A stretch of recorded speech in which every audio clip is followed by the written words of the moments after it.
All right. Well, thanks for tuning into another episode of the Why Influence podcast, where we interview influencers about why they're sharing. And today we got an awesome guest. His name is Sabby, and he's got a YouTube channel. We'll dive into it here shortly. But first of all, I just want to say thank you, Sabby, for taking the time to be here with us today. No, thank you. I'm very, very, very excited to come to your podcast and share, whatever knowledge I can. Thank you. Sure. So what I think I'll do is I'm going to share my screen real quick and just show a little bit of your content to give a good idea of what you're all about here. So here's your YouTube channel. You've got looks like 271,000 subscribers as of talking here, and you say you're India's #1 variety show from abroad because you're based in Canada, correct? Correct. Yeah. So you get, looks like you're averaging a minimum of 700 to 1,000 views per video, but then you've got like a bunch that just like shoot up. You got 10, 22K in like matter of a couple of weeks, and then you have over 37 million views on YouTube. That's amazing. Thank you. I hope it's all right. I'm on the Social Blade here to show some analytics. Sure, absolutely. Why not? Looks like you're getting anywhere from 20 to 40,000 views per day, which is amazing. You're in front of 40,000 essentially people every single day with the content that you're creating. You've also Instagram. I think that's a more recent thing you've been pushing, and you've got 2,500 followers there. Yes. Yeah. And then you recently started a second YouTube channel to help content creators and video creators make a business off of video, called the Republic of Creators. And you don't list the subscriber count here, but I think you're up to about almost 4,000 views. And you're interviewing influencers and asking them how they're making a living off of video. And there's a lot of great content there as well. Absolutely. Thank you. Cool. Well, do you mind just sharing in your own words a little bit about the two brands that you work on before we jump into things? No, sure. I'll take you a little bit, in the history as well as to how I started, what I do now, and how I found my calling, because I think it's a very important thing for people to figure out what their calling is, and what they do is actually what they love to do and something they always want to do. So, I remember when YouTube first came out. I was one of those guys who was somehow trying to figure out how can I leverage this platform. Like I didn't have any video camera, but I just wanted to do it. And then it took me 9 years to come up with an idea, which is the saddest thing I think I've ever done. Waited 9 years to figure out what I want to do, instead of just going, and I could have just done vlogs. I could have been the first vlogger, even more popular than Casey Neistat or anybody. I mean, I don't know what could have happened, but I waited 9 years, and then I remember I started doing. Real quick before we jump into your story, do you mind sharing the niche that your primary channel is on, and then explain just in your words real quick? Yeah, sure. So I have these two channels. So Republic of Creators is sort of my new YouTube channel, but it's also a podcast. It's also an Instagram page. It's also a Meetup group. The purpose of that whole brand is to exchange ideas, thoughts, best practices, tips and tricks amongst different content creators from across different platforms to help each other grow. Focusing a little bit more on businesses, how they can use video, and video creators, how they can come up with a business from whatever fun stuff that they're doing. So that's the purpose of Republic of Creators. And then it all started with, of course, me understanding the YouTube space with my first YouTube channel, which is called the SabbyBG Show. On that show, it's kind of like a variety show, just like the late night show, like Jimmy Kimmel. It's like I sometimes say it's like the Indian version of maybe a Jimmy Kimmel sort of late night show, right? But obviously, it's not funded by those big TV channels. I've created my own YouTube set, and I go on the streets and I talk to people about different topics, fun topics, entertainment related topics. My niche there is targeting people of my ethnicity and showing them content from abroad. So I would go interview non-Indians about some funny stuff like Bollywood or samosa or butter bread naan and all that kind of stuff. And also, I've recently started interviewing other celebrities, Indian celebrities who are from outside of India too. So highlighting those non-resident Oh, Indians, cool. which is in line with the theme of my channel. So, those are the two things I do. Awesome. Yeah, that's great. Before we jump into your story, I wanted to ask, firstly, you've grown quite an audience there. I mean, you've got 37 million views on your channel, and I'm sure there's been a lot of comments and messages that have come in. Is there anything that comes to mind in regards to like an impact that you didn't expect? Like, as a result of sharing something, you made like a positive impact on someone, and they sent you like a thank you for doing this. It's really changed me in this way. Or are there any like stories that come to mind from like unintended consequences, like people you didn't expect to impact as a result of sharing on your platform? I think thousands of stories, to a point where sometimes it concerns me that stuff that I should be grateful about, sometimes I'm not as grateful as I should be. When I wake up in the morning with a couple of messages, like I would normally get 100 to 200 messages, comments across all my videos, and I would quickly go through them. And I started noticing sometimes even I'm ignoring those messages where somebody's saying, you made me and my mom laugh and we haven't laughed in years. Or, Wow. I am now in Canada, bro, because I started watching your videos and I enjoyed how Canada, now I'm here to study. Can we ever meet? And in the beginning I was at that point. There was a in my growth curve, there was a point when these messages would mean a lot to me, and I would reply to each one of them. I would get up in the morning being really happy, to a point where I just took them as numbers. I'm like, oh, 100 messages, these are just numbers, to a point back where now again I am heavily involved in my engagement with my core audience, which is what we discussed on your session today, as well as I'm working with some brands. I'm on the board of directors for a company called Backer. And the whole idea there is, how do you engage better with your audience so you can impact even more? And how would you know the stories of how you've impacted them with your videos? Yes, I was in a Walmart a couple of, I think this was a couple of years ago. And this was the first time I noticed. I was walking in the Walmart and a guy kept staring at me. And I figured that he's probably someone who knows me from my videos. The first time we crossed, he didn't stop me, and I was like, this is maybe the first time somebody recognized me, and he didn't stop because he was a little shy. So I took another circle on purpose, and I walked the whole lane again just to pass him again. And this time I was walking really slow, giving him all the opportunity to stop me, because I just wanted to feel amazing about that somebody is who's seen my videos now know me outside. And he stopped me this time. He's like, hey, I watch your videos. The next thing, I stopped him, I called him, I enforced a selfie on him. But he told me that he came to Canada because he started watching my videos, and he'd been watching my videos for 2 years, and he's come to this college. Wow. And how my videos were one of the videos that he first started watching, that he got influenced to come out of India to study. And just I remember leaving that Walmart. I sat in my car, like for 5 minutes, I was blank, and I was like, do I even know what I'm doing? Do I even know the impact I may be leaving?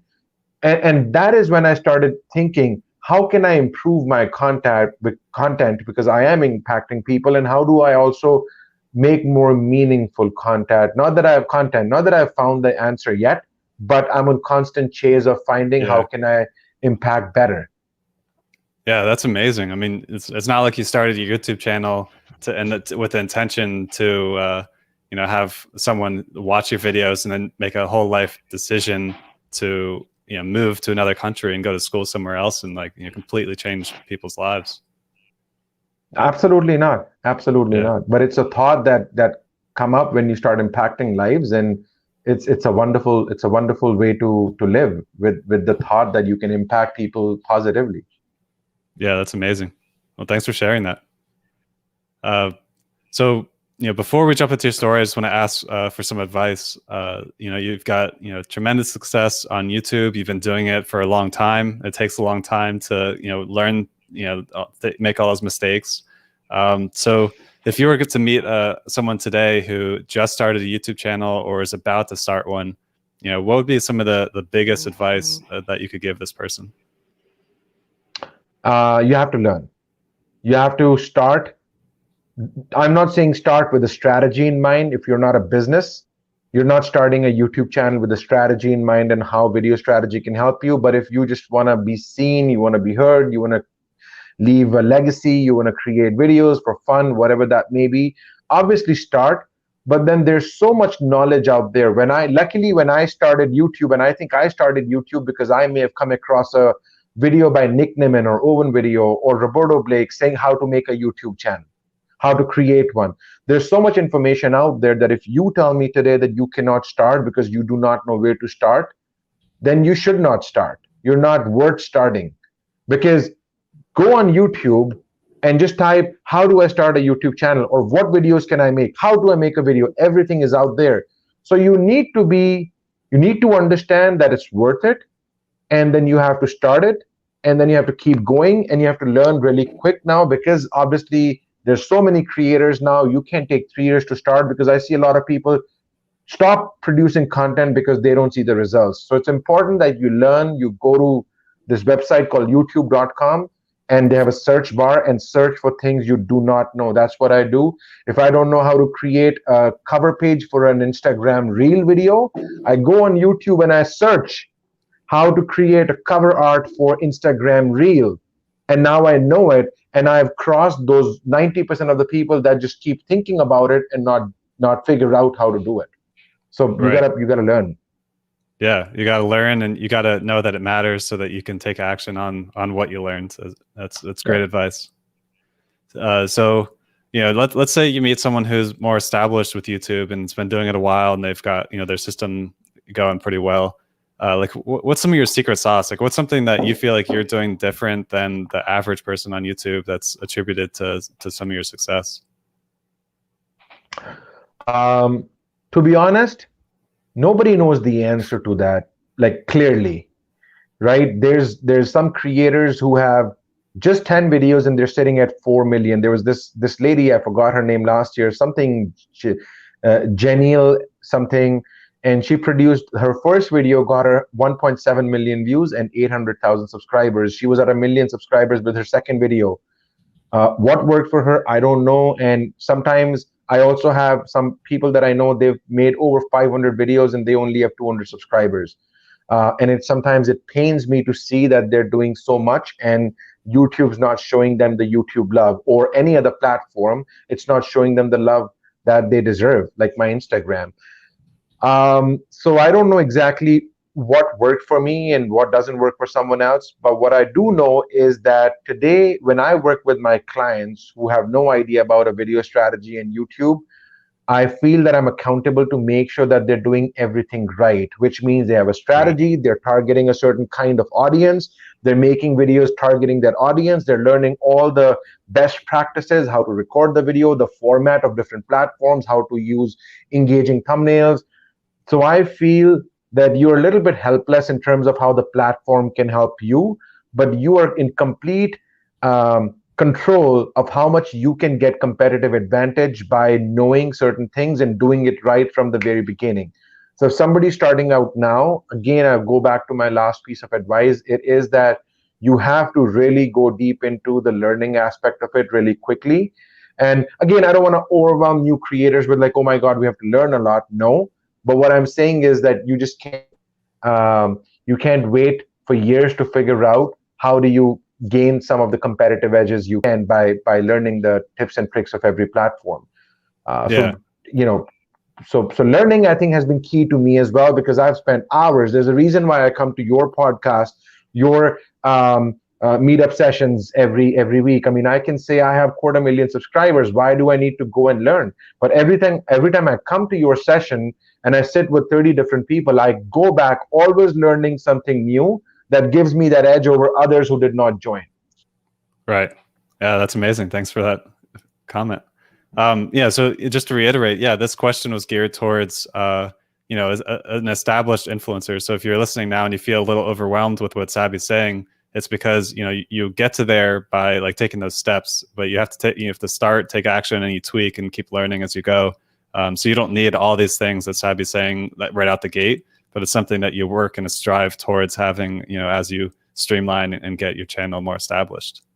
I know, like for me, I like something you've made me think a lot about is just like the homepage for the YouTube channel. And, I don't have like right now a video saying, hey, like, welcome to my channel. This is what we're about. Even for my, my car dealership where I've got like 15,000 subscribers, I don't have anything like that. So you've made me think, about how I want to approach that and make some changes.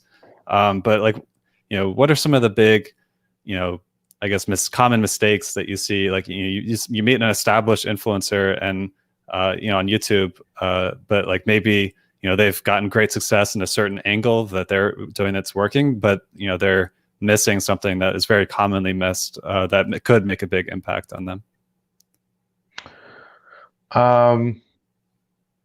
Seems like sort of like the answer is literally, the two things I said before as well. The common mistake that I see is people are not willing to,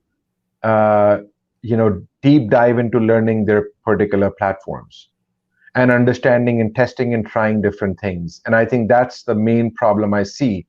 I know the answer sounds a little repetitive, but that's exactly the problem. One of my clients who recently started working with me is a real estate agent with over 200 videos, 100 something subscribers, and on their homepage it looks like there's only one streak of videos like called uploads, and the whole homepage looks empty. The comments were turned off. And when I reached out and like, listen, you've been producing content for 2 years, do you know your comments are turned off? And he's like, oh, what do you mean by that? I'm like, nobody can comment to you. Imagine the amount of business he could have lost by people not being able to respond. So as I said, and when I reached out, I'm like, listen, I'm just going to offer you this free help, no problem. And the next thing he was like, do you have a package? Can I actually pay you and learn everything from you? And I'm like, okay, I'm not going to charge you my other cost, which I do for somebody who's not on YouTube. So let me do this for you. And it was, and we started working really, really quickly. So my point again here is that the common mistake I see is people are they're just posting videos or not knowing how do you add thumbnails or how do you add end cards. So learning is probably important, and that's the mistake I see people doing. Yeah, I couldn't agree more. And it's been awesome, having you be a part of the weekly meetup that, we've been doing, for a while. So, I always learn when you come there, and, it's great to see that you learn from, the others in the community and myself as well while you're there. So it's definitely important to keep learning. And it's been awesome to have you as part of that community for how I learn as well. Absolutely. Absolutely. All right. Well, I appreciate the advice there. So let's jump into your story here a little bit. You talked about how you've been on YouTube for like 9 years ish. So like, what did the beginning look like? Like, when did you start sharing in some bigger capacity online, or, where's the beginning of all this? So I was a consumer when YouTube started. For almost a decade, I was just a consumer trying to figure out that best idea that will come to me in the morning, and I'll be like, yeah, this is what I'm going to make videos about. And that didn't happen for 10 years. So no, I was not on YouTube for a good 10 years. I started in 2017. So literally just 2.5, 3 years ago was my first video. I was doing, I was basically just talking on the street, and I was talking to a buddy of mine. And this was my 6th or 7th vlog. And I asked him, and he was a Caucasian guy, and I asked him something about India. And that video did almost 100,000 something views. And I literally had shut down that channel for almost a year again. Like, I didn't even see that channel. I was like, whatever, like, this was not doing anything. I came back to see that this one video did 200,000 views and another video did 30,000 views. And I'm like, wait a second, what did I do different here? What did my audience tell me that they liked more in the 9 videos I made? And then I created a new channel, hyper focusing on that one kind of content, that one piece of video that I did. And literally every video was doing 500,000 views within a few months. Literally every video. I'll also be honest in saying now my audience got a little bored with that concept, and which will happen when you're going through your journey. You will notice at some point your audience will have this audience boredness kind of thing. Like, they're like, okay, what's new you're giving us? And I'm in that stage right now. I'm doing celebrity interviews along with street interviews. The celebrity interviews, it'll take some time for my audience to understand what I'm doing there. So I continuously keep changing my content. But 2.5 years ago when I started it and I getting views, things started working, and I feel blessed there. What if I was not getting views on the kind of content I was making? Maybe I would have left. So something happened. The platform showed me some love in the beginning. I also maybe attribute that to the fact that I took the strategic step of hyper focusing on that one video and make a whole channel about that video, and that worked. Nobody else was doing it.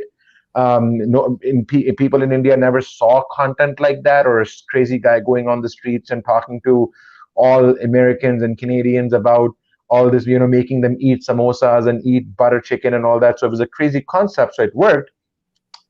Um, I quit my job a year and a half ago, when I started doing decent on YouTube, and I was like, this is crazy. It was kind of like part I quit my job, part they laid me off. It was kind of like a combined sort of thing from both of us. But then after that, I decided that I'm never going back to a 9 to 5. I've fortunately found my calling. I like it. Somehow I can monetize it. Just from YouTube itself, I wasn't making enough revenue. So I started a company also called the Republic of Creators, which is my company. And I started helping businesses and brands and real estate agents and lawyers and all kinds of YouTubers on helping them with growing their YouTube presence. And now we're at a point where my company helps businesses and creators with a multi-platform video strategy. So I have almost 25 to 30 people in my company, and our job is to help bring brands or entrepreneurs a video presence on all different platforms. Yeah, that's amazing. Real quick, Tyler or Travis jumped in. So hey, Travis, thanks for joining. So I want to hear a little bit about the beginning here. So you recorded some conversations with you and your friend, and then posted those on YouTube. How many videos did you post before you just like left the channel? I had 8 vlog videos. They were really highly produced, edited, nicely edited vlogs, where these were just vlogs with me and my friends going to like a cottage, or me and my friends going to an ice cream parlor, like all kinds of stuff. So it was 8. It was the video that did really well was my 8th video. It was early 2017, and almost till mid 17 or end of 2017, I didn't come back to the channel. To a point where one of my friends just realized me, hey, remember we did that vlog? What happened with that? I'm like, I don't know. Let me check. And I opened that. I was like 100,000 views, hundreds and thousands of comments. And I think that was it. And I never looked back. So, I needed that spark for me to be like, oh, this is working. And that's why I feel it is so important for creators to do everything they can in the beginning to do it right. Consistently, congruently, whatever that is required, so that they don't get this creative burnout and just stop producing after, like, let's say a year, 2 years, when they're not seeing results. So sometimes I feel it's so important for creators to start seeing that results. Yeah, that makes a lot of sense. So you have been thinking about an idea for years, and then you finally started intentional. It sounds like you were very intentional about it, because there's a highly produced, vlog series of 8 videos. So like, what was your thought process going into that? Were you nervous about putting the first piece of content out there? What was going through your head when you posted those first couple videos? I think, Jeremy, great question. I think when I started producing my first set of videos, I was already somewhere in my 30s.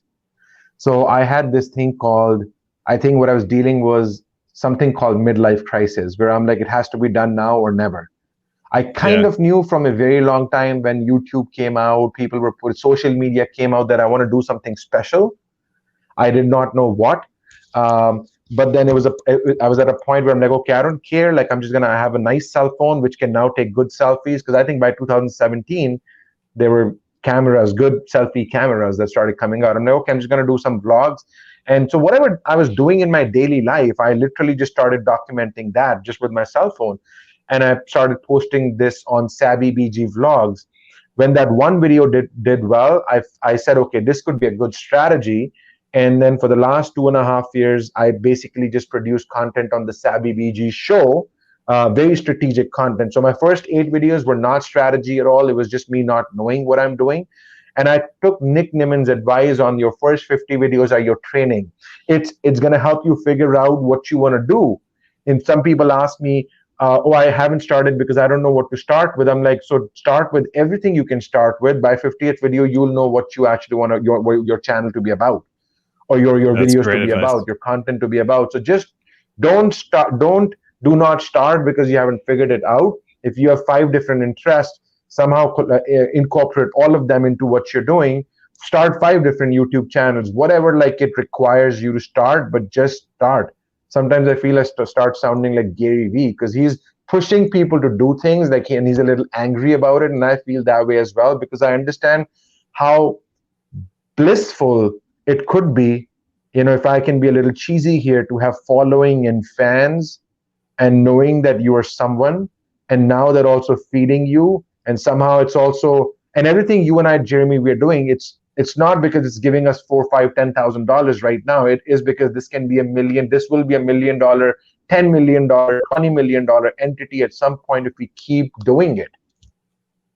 So it's also our business. It's our baby, right? So huge event, because I know I saw some interviews with Mr. Beast, and his first bunch of videos, he's one of the largest YouTubers on YouTube, and his first bunch of videos were just Minecraft gaming, like just nothing videos, and then now he does a lot with his personality, and he's out doing all these pranks. But did you see how Mr. Beast did this? His strategy? Did you see his strategy was to go after the moment he grew was when there was a big news around T-Series, which is an Indian record label, versus PewDiePie.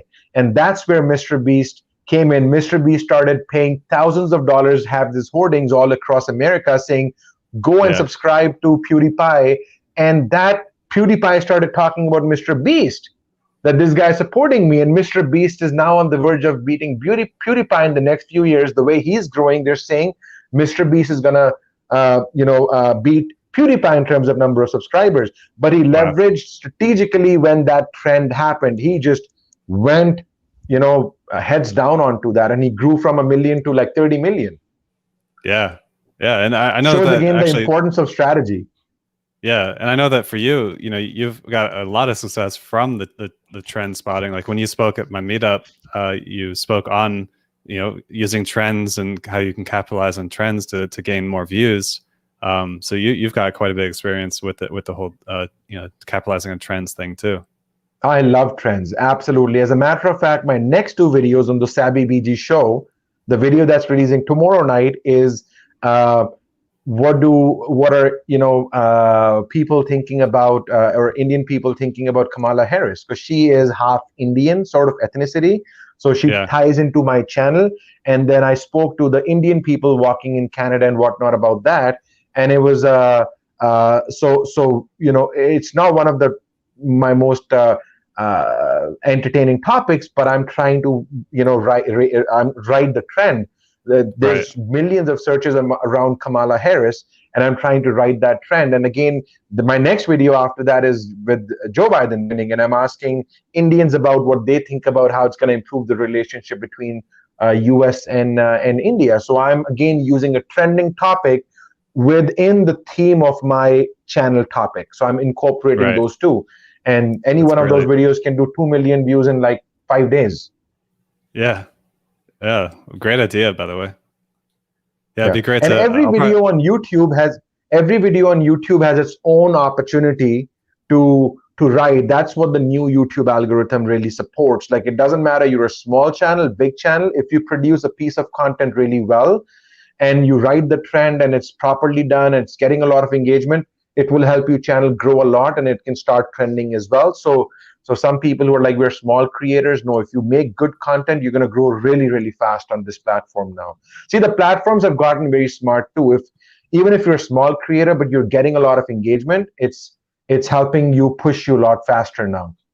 Yeah, I've seen that. So I want to go back a little bit here. So you started a YouTube channel very intentionally. You created these 8 high quality vlog videos, and then you sort of just like set it aside for a while, and then looked back at it and it's like, oh wow, it's doing great. What was the what was the plan to create like a test that sits there and you come back and look at it? Like, was that the plan, or did you lose motivation after creating 8? Like, what was the stopping of 8 story there? Yeah, so that's a great question. Never thought about it. I think the reason I stopped was a combination of 2 things. First, I was just doing it without any intention. I was doing it for fun. Good cameras had come out, and I just wanted to vlog, and I was just vlogging things, and I just started doing the vlogs. And then I think I may have stopped after the 8th one, maybe because I was taking a little break. But I figured even during those 8 videos that I love doing this, even the vlogs. As a matter of fact, I hired a new editor just so I can send him all the daily content I make, like vlogging related, like about my life, and send it to him. I may not have the time to edit my vlogs, but at least someone can just edit it and we can post it on the channel. So I'm bringing my vlogs channel back because I really enjoying documenting the daily life I live. Like how awesome it will be when I'm on my deathbed to be able to go back and see my daily life in nicely edited and done.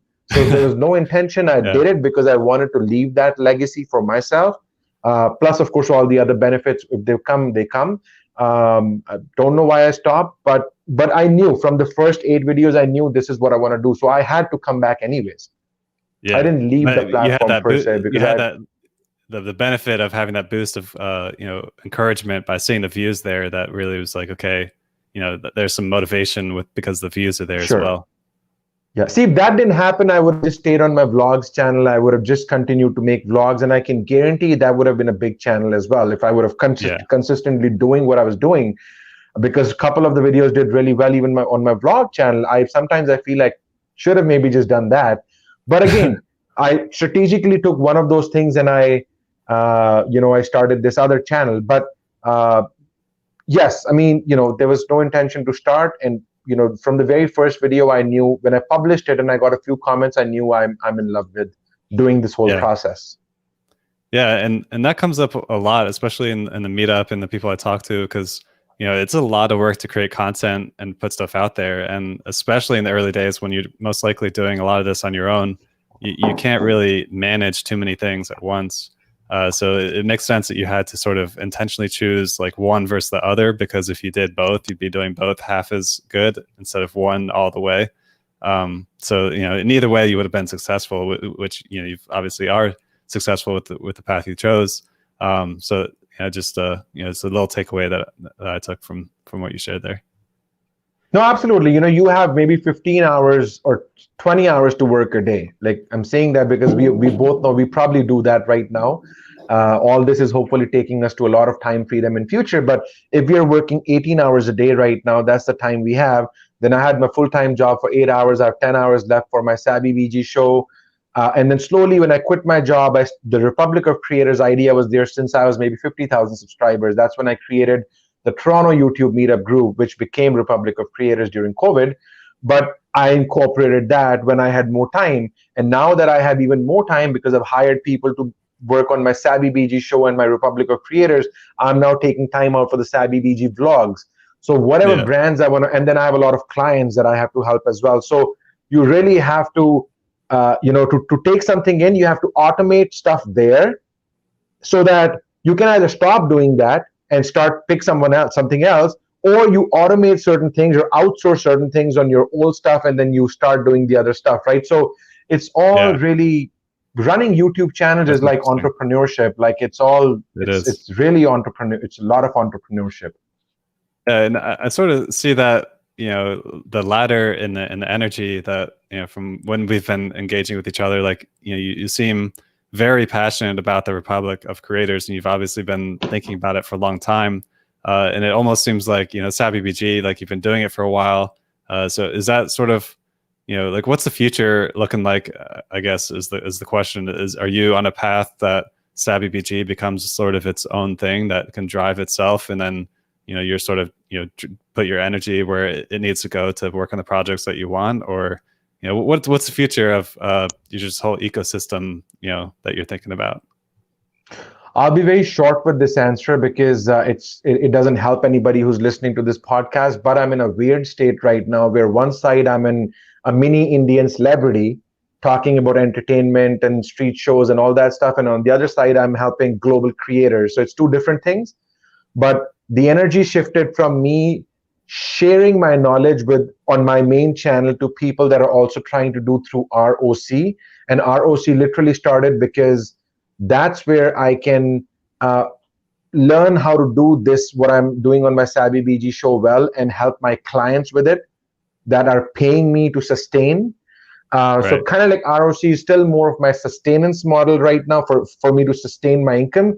And SabbyBG Show is what I wish to do in future. But I'm at a point where I'm really enjoying my Republic of Creator stuff as well. And I'm enjoying getting on podcasts like this and sharing people, and impact, because this is impacting so much more people and in a very strong way.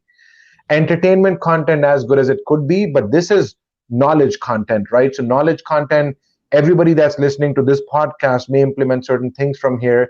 They may not necessarily implement best practices from my SabbyBG Show street interview, where I'm talking about how do you eat a butter naan.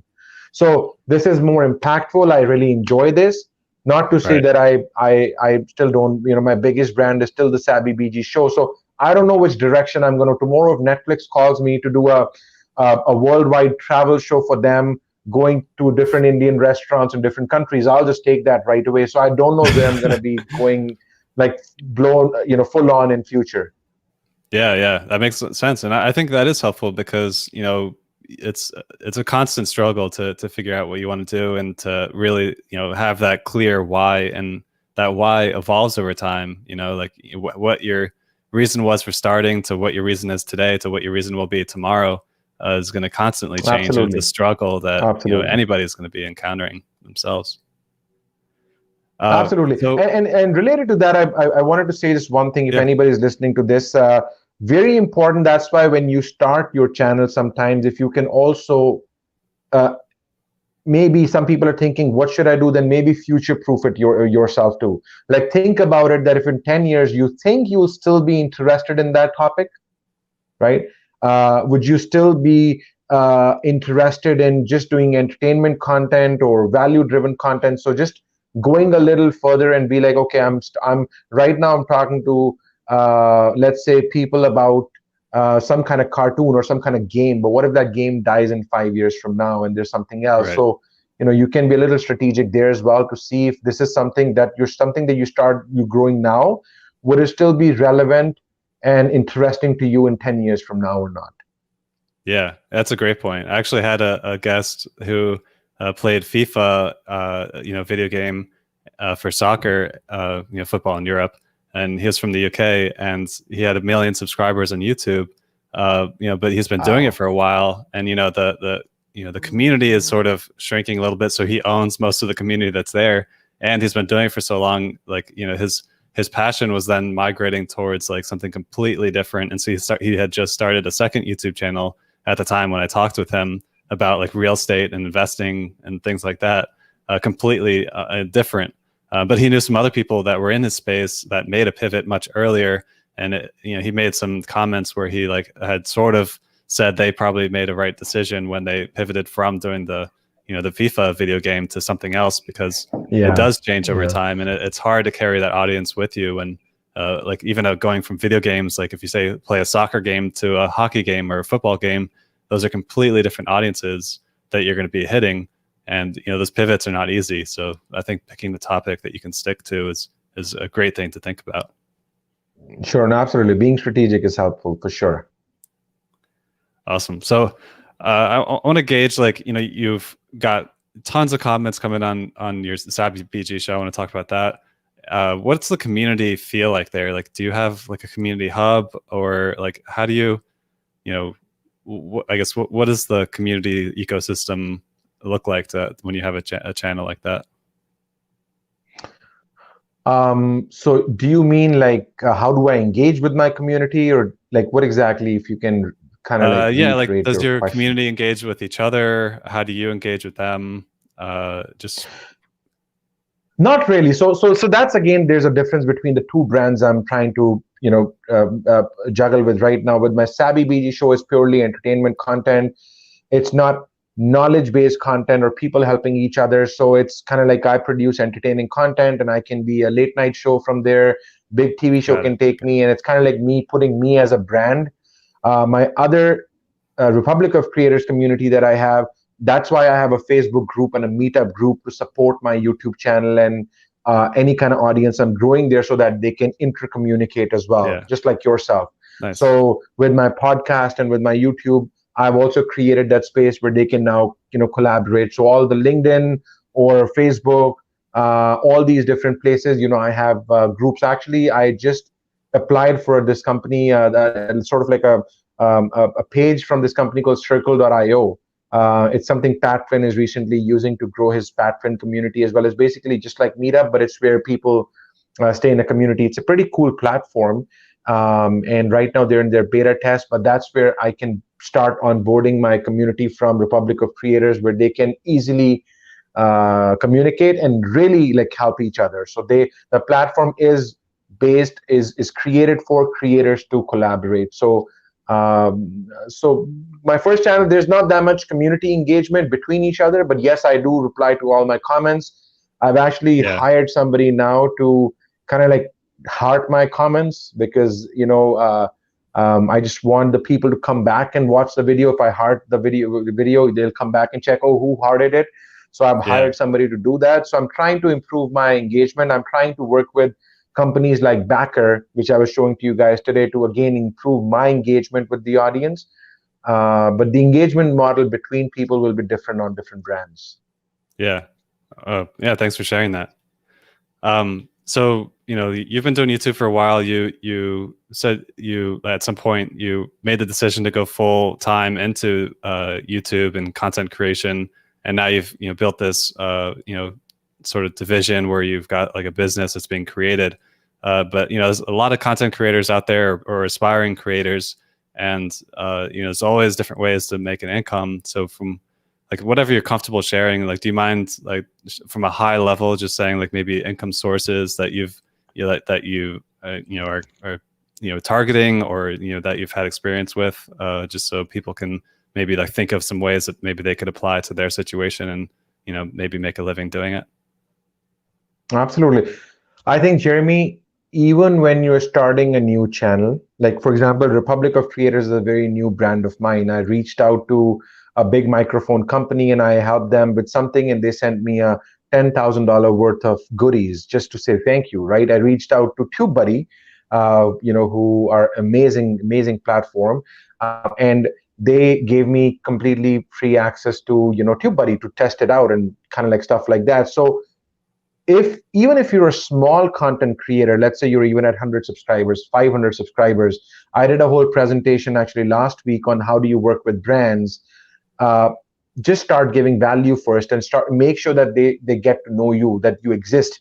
You may be at 5 subscribers, but you make a content on, let's say, how to use Canva. You tag Canva. Canva is going to notice that somebody new is popping up who's talking about Canva. Right. So, and they're going to be like, once you're like within a few videos, if your content is good and they see the potential that you're doing things right, nice video, well structured, professional, they may even say, you know what, Canva free for you. Here, you go use Canva because you're doing this for us, free Canva. Now you have made $200 a year.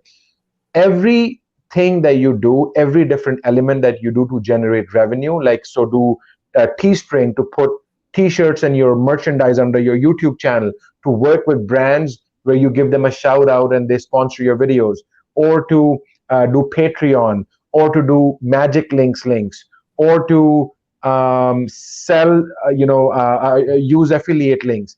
All these different sources of income will produce you money. You just have to figure out what you can prioritize right now. I started a business to support my only YouTube lifestyle. So I started a business, and now that I'm generating enough revenue from there, now I'm like, okay, hiring people to help me generate income just from my SabbyBG Show and my Republic of Creators brand, so that I may not have to work with clients in future. I can just keep growing my brands and generate revenue from there. But everything is a step-by-step process.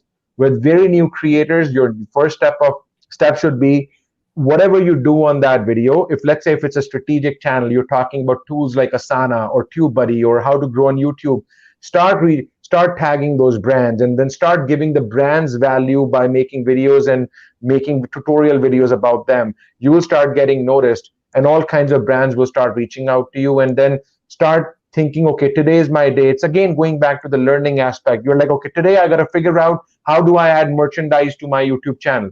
I literally did that 1 week ago. I mean, I could have sold some merchandise in the last 2 years, but at 275,000 subscribers, I applied for Teespring two days ago, because it wasn't my priority. I didn't prioritize it to do it. Not that it was a great idea. It could have been a bad idea. I could have made thousands of dollars. But as you figure out, you have the time and you have the understanding to add an extra source of income to your content, you got to do it. You got to spend time in figuring out how you do it, and then you do it. But all sources are good. You just need to pick one and start that and automate it. Then you move to the second one, move to the third one, and so the money should be coming in from all the sources. Yeah, that makes a lot of sense. Yeah, just selling do courses, one at a selling time. courses. Yeah, Right. selling courses as well. I mean, on ROC now I have so much content. On you have so much content. You can put all these things together and sell it in a sequence way to people for $99. They have still access to your YouTube channel, but if you want them to go through your videos in a certain sequence, you can package it together, sell it for $99. Maybe a million people may not buy it, but what if 100 people buy it for $100? That's an extra $10,000. Right. So you know, whenever you get time, you got to add that extra source of income. Yeah. Well, thanks for sharing that. That's great advice.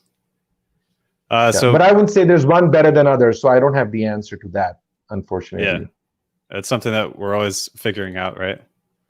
Correct. Yeah. So, you know, before I open the floor to, you know, have you direct people to where you prefer they, you know, connect with you and reach out and follow, you know, knowing that a lot of the listeners here today are people who are trying to grow their influence and grow their voice. Do you have any last words for listeners here today? Man, definitely. I would say that I see so many people attending your sessions, like your meetup sessions every other week. I see so many people attending my sessions. Some of them keep attending, they don't take action. Again, I'm not saying what's right or wrong. Some of them attend and they take immediate action. Some of them sign up and they don't take any action. They may be watching other YouTube videos to grow their channels. Whatever your way of learning is, whatever your way of keeping yourself motivated is, whatever your way of getting that first video that gets 100,000 views and you never look back, that you've now pivoted, now you think you're a creator, you talk. One of my best friends, he's been with me, he's in all my videos, almost many of my videos, but now he started his own YouTube channel. A couple of months ago, he's at 2K subs, and yesterday I saw his video about how a creator thinks. He's at 2,000 subscribers. And I'm like, okay, so you're a convert now. So whatever it takes you to convert, do it and just learn. And that's all I would say, that, you know, you can motivate somebody by just saying, oh, it will do good. You have to you will be self-motivated one day by seeing something that that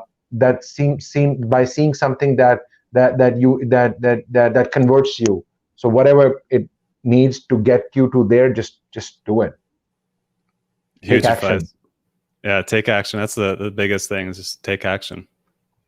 Awesome. Well, you know, thanks so much for coming on the show here today. So, you know, I have links to everything in the description, and I'll have links in the show notes for this episode. But like, you know, if someone got value from this and they want to send you like a personalized thank you, or, you know, like they want to engage with you, what's the best way, you know, for the listeners to connect with you? Yeah, thank you, Jeremy, for allowing me to give myself a shout out. That's awesome. So I have, obviously, considering most of the people here are also creators or business owners who want to create content, I think most relevant of what I do is the Republic of Creators channel of mine. So you can just go on, to start with, I think, go on meetup.com, and you can just find Republic of Creators there. And you can also, we're a podcast, we're a YouTube channel, so you can find us everywhere. You can subscribe, you know, and consume all the content we create. So Republic of Creators, it is. Awesome. Yeah, and I've attended your meetup. It's great. It's always been valuable when I've been there. So definitely encourage you, if you're trying to grow your influence, to go check it out. And, you know, you're, you know, obviously on a journey that's evolving. So I definitely would, you know, like to have you back on sometime in the future to do like a update on your journey and seeing how everything's going for you. And I appreciate you know, taking the time today to come on here and share. Yeah, thank you, Jeremy. And I think we both are on a sort of like a similar mission, you know, targeting a similar niche and helping the same kind of people. So I want to definitely give you a shout out as well. You're doing an amazing, amazing job and putting yourself out there every week when you have a full-time business. And I know you're doing way more things than even I am doing. So because you don't even discuss them here. So what you're doing is absolutely fantastic. I attend your session every week because I find so much value. Thank you for doing everything you're doing. Thank you for having me here as well. And yeah, man, let's keep doing what we're doing and hopefully keep impacting, lives of other creators too. Awesome. Well, thanks so much. It's really kind of you. So I want to do a quick shout out to TubeBuddy for sponsoring our community, the podcast, the YouTube channel. TubeBuddy's been extremely supportive to creators and to myself here. So if you create YouTube content, I know Sabby uses TubeBuddy. So TubeBuddy is a great tool. So definitely encourage you to check that out. And if you're consuming this content and you want to start taking action, Sabby comes to my meetup every week pretty much. And he's got 270,000 YouTube subscribers, and he's still talking about how he's learning coming to those groups. So if you're wanting to learn more about growing your influence on a variety of platforms, then I definitely invite you to join the meetup. Just go to whyinfluence.com. There's a community tab, and there's instructions there on how to join my meetup. And then I encourage you to join Sabby's meetup as well. Just get involved with some communities that can help support you to grow. And Sabby, before I let you go, I always like to ask for feedback. I'm on my own journey of trying to be more comfortable and share better and bigger. You've been to my meetup a bunch of times. You've spoken at my meetup. You've been now on my podcast. I'm just curious if you have any feedback for me, whether positive or constructive. Just wanted to get some feedback before I let you go. I think you can smile a little bit more. Okay.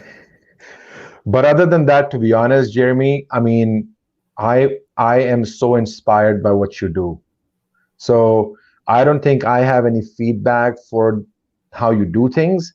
Your systems that you have in place are so impeccable, like your forums, your feedback forums, the way you conduct your meetings, the way you record and conduct and produce your content. Everything is so impeccable that I actually follow you to learn from you. So I don't have feedback there. I was just joking about the whole smiling thing, but I don't have much feedback. But I think you have to just continue to do what you're doing, and what we're trying to do is something that has to grow over time. We are in that journey. We have to enjoy the journey. Seems like you do it. Seems like I enjoy it too, and we're having fun during the journey. And I think we'll never have a destination, because whatever destination you and I have in mind, when we get there, we'll set a new destination. That's what men chasing excellence do. So we'll never reach our excellence. So I think just keep enjoying the journey the way you are, but you're doing a really fantastic job. I don't have much feedback for you there. Awesome. Well, thanks so much, Sabby, and thanks for joining the community and for speaking here today. It's I learned a lot from you as well, and just I appreciate everything you're doing. And I hope you keep going, and I look forward to bringing you back sometime in the future to get a follow-up on this.